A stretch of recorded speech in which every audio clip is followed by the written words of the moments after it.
There is a creature in the ocean that doesn't kill you. It does something worse.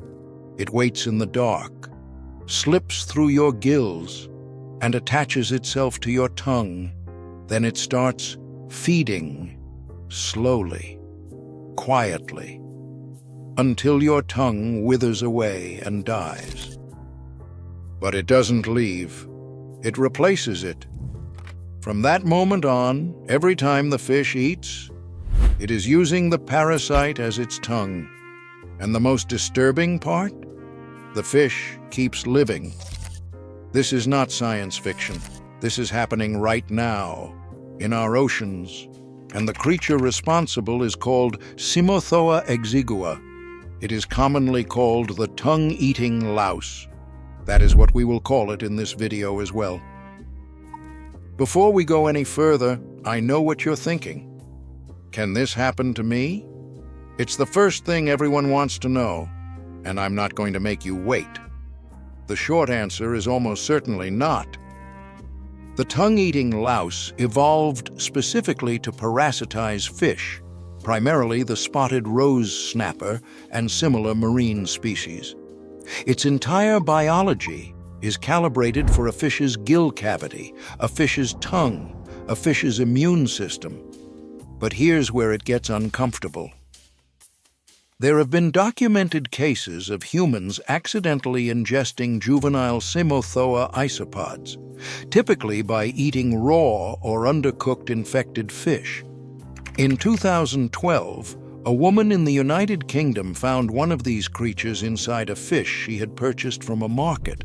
It was very much alive. Similar reports have come from Australia and from fish markets across Southeast Asia and the Mediterranean. In humans, the parasite cannot complete its life cycle. It cannot survive. But in the mouth of a living fish, it thrives for years, sometimes for the entire life of the host. Now, let's talk about how it actually gets in. The tongue-eating louse begins life as a microscopic larva drifting in open water. At this stage, it is neither male nor female. That detail matters, and we will come back to it. When it locates a suitable host fish, typically by detecting chemical signals in the water, it enters through the gills. Not aggressively, not violently. It essentially squeezes through the gill slits while the fish is breathing, and fish do that constantly, involuntarily. The fish does not know it is happening. Once inside the gill cavity, the juvenile migrates forward toward the mouth, toward the base of the tongue, and then it clamps on. Using sharp, hooked legs, 7 pairs in all, it grips the fish's tongue and begins the process that will define this creature's entire existence. This is the part that stops people cold. The tongue-eating louse does not immediately rip the tongue out. It is far more methodical than that. The parasite attaches itself at the base of the tongue and begins feeding on the fish's blood and mucus. As it grows, it compresses the blood vessels that supply the tongue. Slowly, the tongue is starved of circulation. The tissue begins to atrophy. It withers. It shrinks. Eventually, what was the fish's tongue dies completely and either falls away or is absorbed. But the parasite is already there, already positioned, already the exact size and shape needed to function as a replacement. It anchors itself permanently to the stub of muscle at the base of the mouth, the same muscle that once moved the tongue. And from that moment on, it is the tongue. When the fish moves its jaw to eat, the parasite moves with it. It helps the fish manipulate and swallow food. And in return, the parasite takes a small cut of every meal, attacks on every bite the fish ever takes again. This question genuinely fascinates biologists. Most parasites harm their host. Many kill it. But the tongue-eating louse has crossed into something far stranger. It has made itself useful. Once established as the functional tongue, the parasite's interests align with the fish's survival. If the fish starves, the parasite starves. If the fish dies, the parasite loses everything. So it does not destroy, it integrates. Studies have shown that infected fish do feed less efficiently, and they do experience some growth reduction. They are weakened, but they are alive. They navigate, they breed, they continue their lives with a crustacean inside their mouth that they likely cannot distinguish from their own body.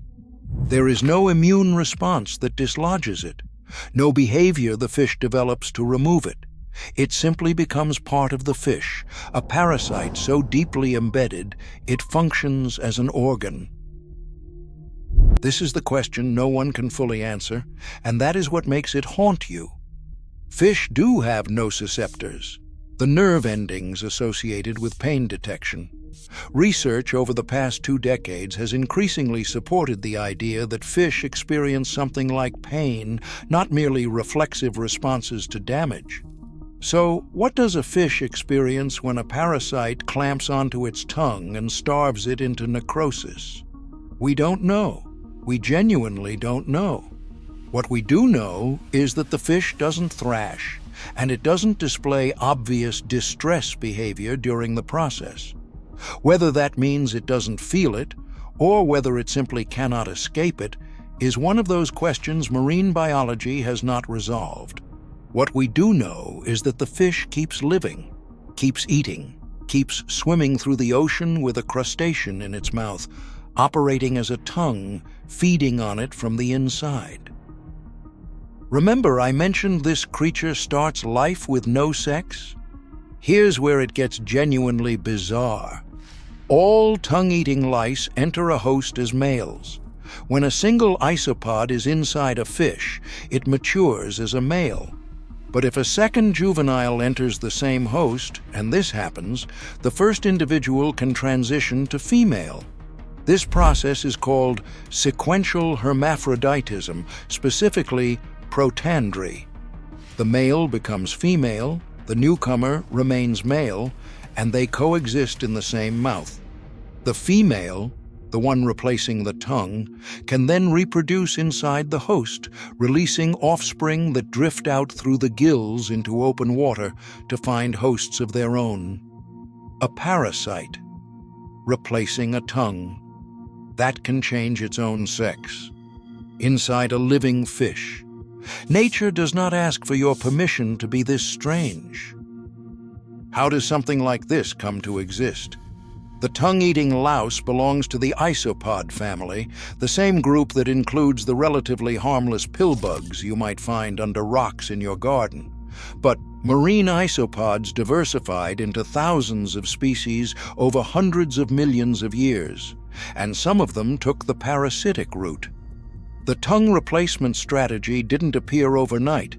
It evolved through gradual steps. First, isopods that simply attached to fish externally. Then, species that moved inside the gill cavity. Then, species that found the tongue a particularly nutrient-rich attachment site. Each step that improved survival and reproduction got passed on. Over millions of generations, the isopod that just happened to be the right size and shape, that happened to survive longer by staying attached to the tongue muscle rather than destroying it, left more offspring, and those offspring inherited that tendency. This is what evolution does. It doesn't plan for elegance, it selects for survival. And sometimes what survives is a creature that replaces your tongue and lives in your mouth until you die. So, we've covered how it enters, how it kills the tongue, how it replaces it, how the fish survives, how the parasite can change sex, how millions of years produced this arrangement. But I promised you a final detail, the one that lingers. The tongue-eating louse can live inside a fish's mouth for the entire remaining lifespan of the host. Not months, years. Some fish live a decade or more.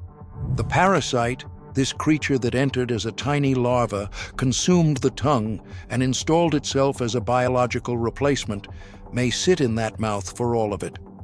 Every meal, every breath, every moment of that fish's life. And when researchers catch infected fish at markets around the world and pry open their mouths, sometimes the isopod is still alive, still gripping, still feeding, still there. The tongue-eating louse is not the ocean's most dangerous creature. It will not kill you. It probably will not even inconvenience you unless you are a spotted snapper in the wrong patch of water. But it is proof of something important, that the natural world contains strategies so alien, so perfectly ruthless, that they sound like they were invented for a horror film. They were not invented, they evolved, and they are out there right now, in the dark water, waiting.